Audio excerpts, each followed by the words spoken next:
Let's freaking go.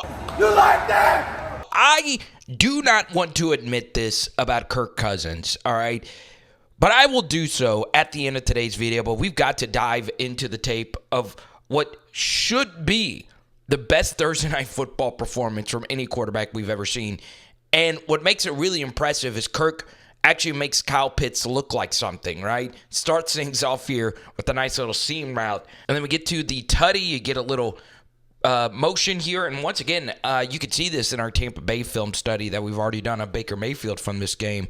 Get your best big target in the slot sometimes because it could set up matchups that you're going to love, okay? This nickel gets beat really badly by Drake London. He gets even a little bit of a bobble. Kirk puts it right on him, and this is what Drake London could do as a big target.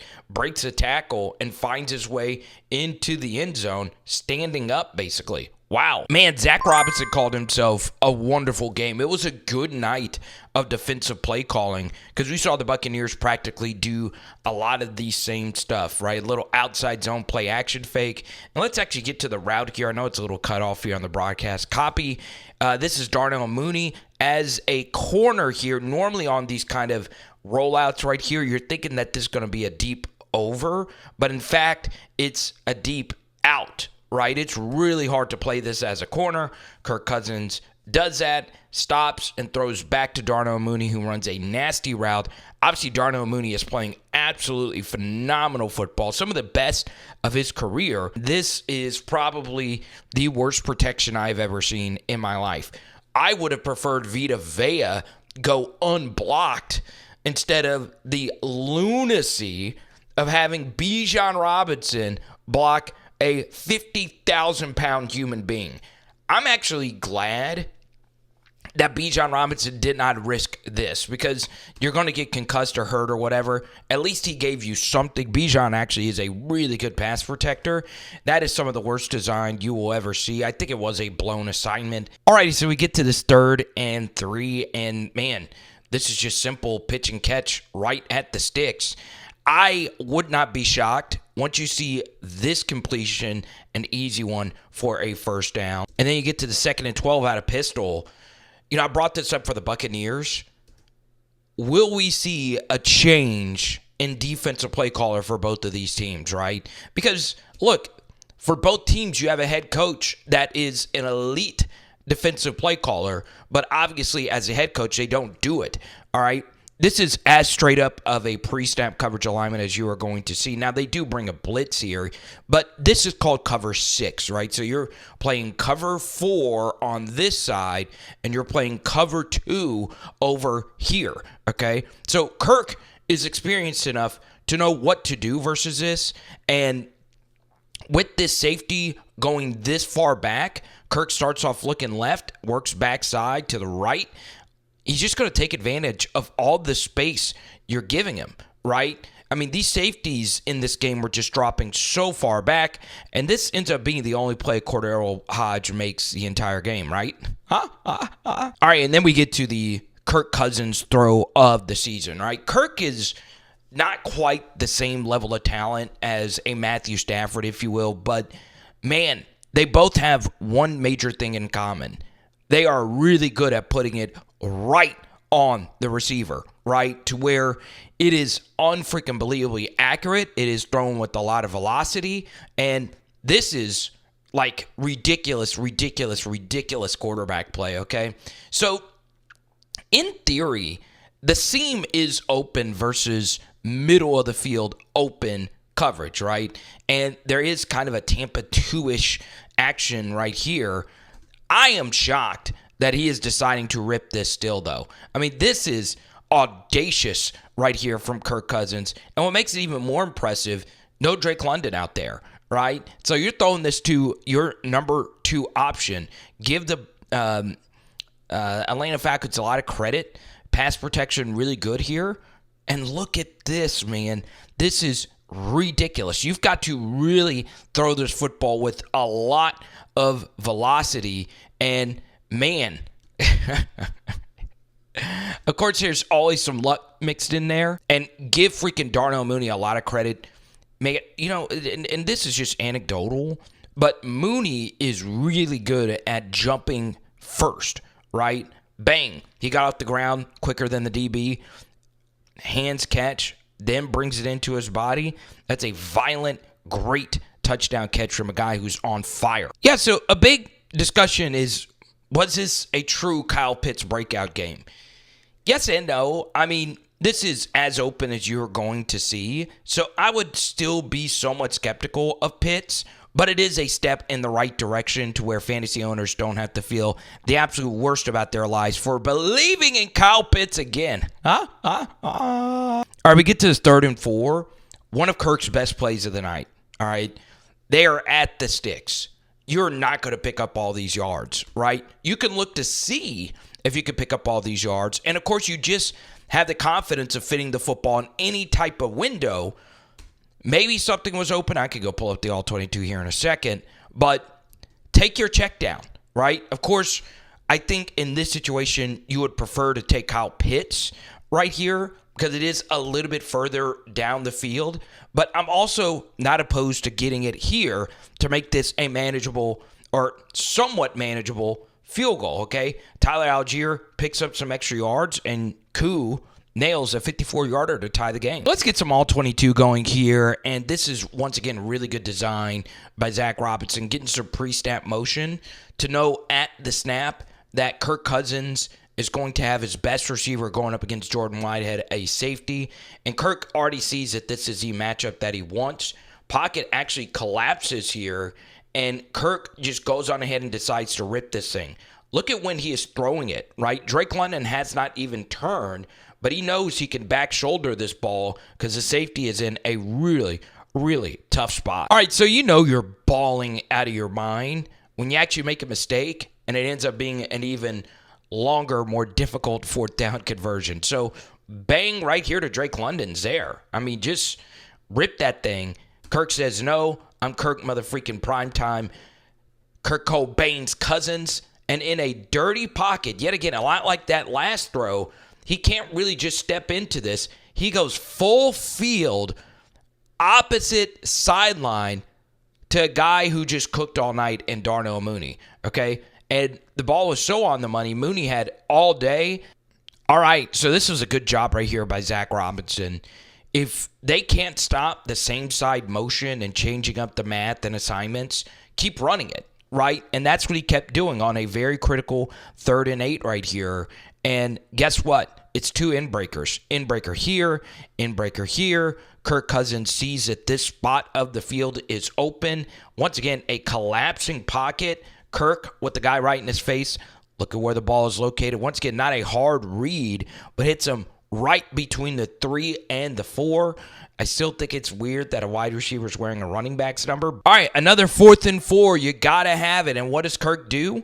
Well, first off, love this from Zach. Stacking your receivers is one of my favorite things to do. It's just so hard to sort everything out. Funny thing is the Buccaneers do have it sorted out. 2 guys on the vertical, so Kirk knows he has man-to-man right here, and he's going to trust Darnell Mooney to make a play. Ball location here is paramount. Okay, so he hits Mooney right here, and Darnell Mooney makes a risky decision, right? Normally, you just want to catch this and fall forward, but he actually decides to cut back and then cuts this in for a tutty. Once again, Darnell freaking Mooney balling out of control, making the Uno proud, baby. I understand Bijan fantasy owners are not happy with life right now, but there should be fantasy points for pass protection.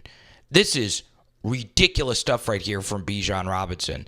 Okay, I'm telling you, as good as it gets when it comes to pass protection.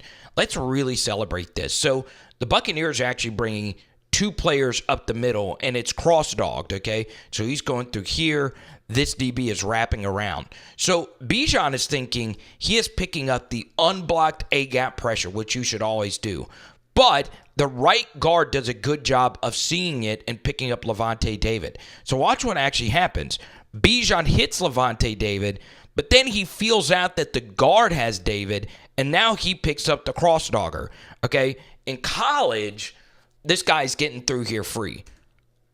God, that's as good as it gets, y'all. It really is as good as it gets. So Kirk Cousins throws a ridiculous throw right here, hits Darnell Mooney right in the chest. He's able to turn around and see it, and he, went upfield a little too early. He catches that. He's probably scoring. Koo misses a deep field goal, and we get to this 4th and 15, and I agreed with Raheem Morris's decision to go for it, and it ended up paying off in the long run, okay?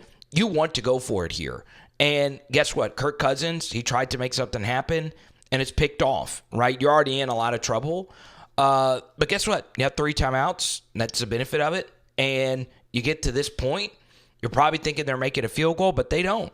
So we get to here, and as a Saints fan, I wanted both of these teams to lose. I mean, it's F the Dirty Birds all day, every day, but I mean, you can't help but appreciate Kirk Cousins in a 2-minute drill, right? Once again, really good pass protection here.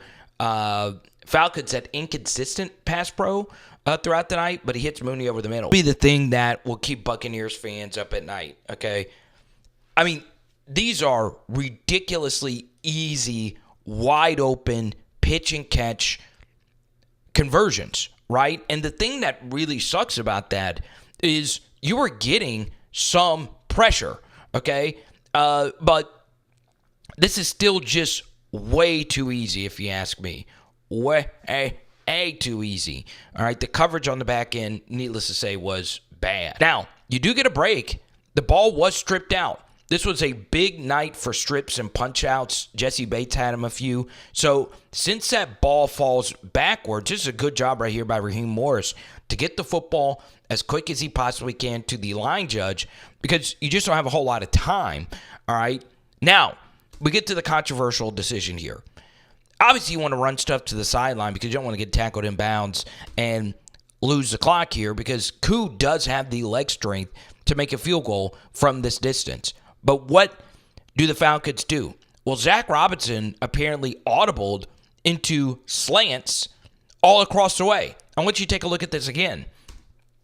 Every single receiver here ran an in-breaking slant because the thought process was they're not going to give you an out, so take the yards and hope that you can get up and spike the football. Okay, so Drake London catches it, and he actually gets a little lucky here that he decided to catch and actually run with this, okay?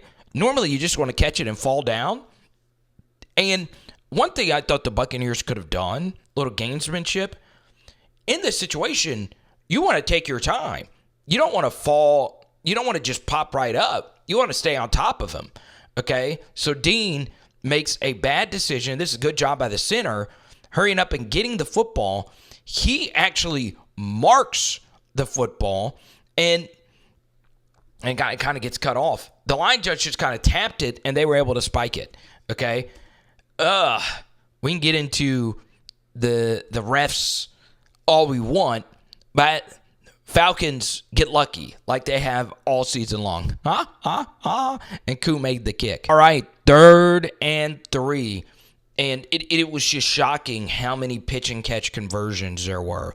Okay, Kirk Cousins is a really good quarterback, but for him to throw for 500 yards, there had to have been something in the coverages. And there was just so many sit-down pitch and catch conversions throughout the night in zone, okay?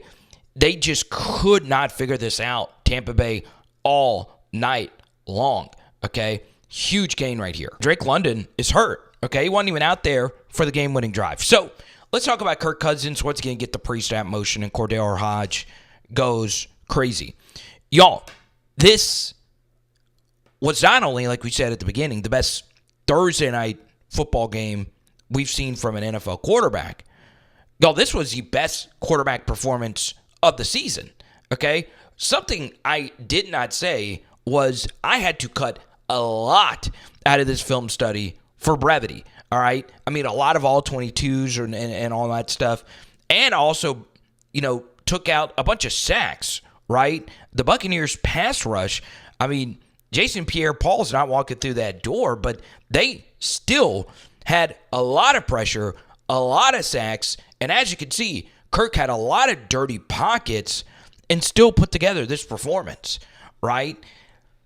This was so stupendously insane from a quarterback playing, his fifth game with this team, coming off a torn ACL. It's magical, and I hate it because, once again, I'm a Saints fan. All right, I hate admitting all of this because not only am I a Saints fan, I'm also a Jaden Daniels fan. So, obviously, I still think Jaden is the MVP.